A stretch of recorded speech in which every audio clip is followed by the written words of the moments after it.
नमस्कार, मी सेजल देशमुख आणि तुम्ही पाहताय संध्या लाईव्ह। वाढते रस्ता अपघात आणि बुडून मरण पावण्याच्या घटना यामुळे गोवा किलर स्टेट बनलाय। गेल्या 5 वर्षाच्या काळात राज्यात रस्ता अपघातांमध्ये 1022 बळी गेले।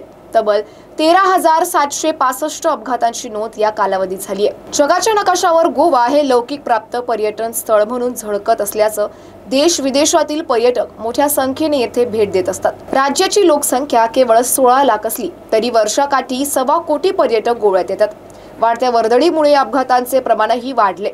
अधिकृत माहितीनुसार 5 वर्षात नोंद झालेल्या 13,765 रस्ता अपघातांपैकी 924 अपघात जीव घेणारे ठरले। वरिष्ठ पोलीस अधिकाऱ्यांचे असे म्हणणे आहे की 70% बळी दुचाकी अपघातातील असतात। अनेकदा भीषण अपघातांमध्ये दुचाकी चालवणारा तसेच मागे बसलेली व्यक्तीही प्राण गमावून बसते। त्यामुळे दोघांनीही हेल्मेट परिधान करणे सुरक्षेच्या दृष्टीने महत्त्वाचे आहे। दृष्टी लाईफ सेव्हिंगच्या जीवरक्षकांनी गेल्या वर्षी 764 घटनांमध्ये 639 जणांना बुडण्यापासून वाचवले। याचा अर्थ दररोज सरासरी दोघांचे जीव वाचले। यात सर्वाधिक 189 पर्यटक कर्नाटकातील होते। त्या पाठोपाठ महाराष्ट्रातील 106 पर्यटकांचा क्रमांक लागतो।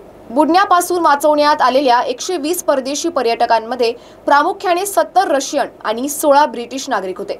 गेल्या 5 वर्षात गोव्यातील समुद्र किनारे, नद्या तसेच धबधब्यांवर 105 पर्यटकांचा बुडून मृत्यू झालाय। दक्षिण गोव्यात 21 जणांनी प्राण गमावले।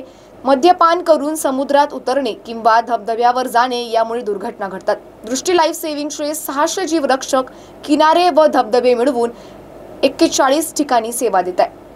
वाहन चालकांना, विशेषतः दुचाकी चालवणारे तसेच मागे बसणारी व्यक्ती अशा दोघांनीही हेल्मेट वापरावे।